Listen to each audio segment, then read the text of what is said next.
সাধাৰণতে আমাৰ ঘৰখনত থকা বাস্তু দোষৰ বাবে আমি বহু সময়ত আমাৰ জীৱনত ভুগিবলগীয়া হয়।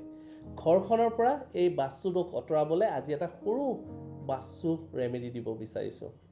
সাধাৰণতে ষ্ট'ৰ ৰুমৰ পৰা আটাইতকৈ বেছি বাস্তু দোষ উৎপন্ন হয়।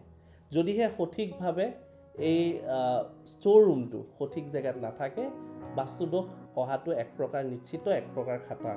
কেতিয়াও নৰ্থ ইষ্ট কৰ্ণাৰ বা উত্তৰ পূব যিটো কোণ, ঈশান কোণ, তাতে যাতে আপোনালোকে ষ্ট'ৰ ৰুম নকৰে।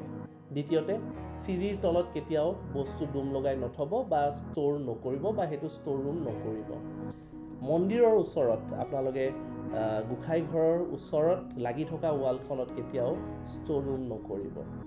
আৰু যদিহে আপোনালোকৰ ষ্ট'ৰ ৰুমটো অন্ধকাৰময় হৈ থাকে বা আন্ধাৰ হৈ থাকে, তাতে নিশাৰ সময়ত বা দিনৰ সময়তো 0 পাৱাৰৰ লাইট এটা হ'লেও জ্বলাই ৰখাৰ চেষ্টা কৰিব আৰু সেই বাল্বটি সেউজীয়া ৰঙৰ হ'লে আটাইতকৈ উত্তম হয়। এই সৰু উপায়টিৰে আপোনালোকৰ জীৱনৰ পৰা, আপোনালোকৰ ঘৰখনৰ পৰা বাস্তু দোষ আঁতৰি থাকিব বুলি আমি আশা ৰাখিলোঁ। ধন্যবাদ।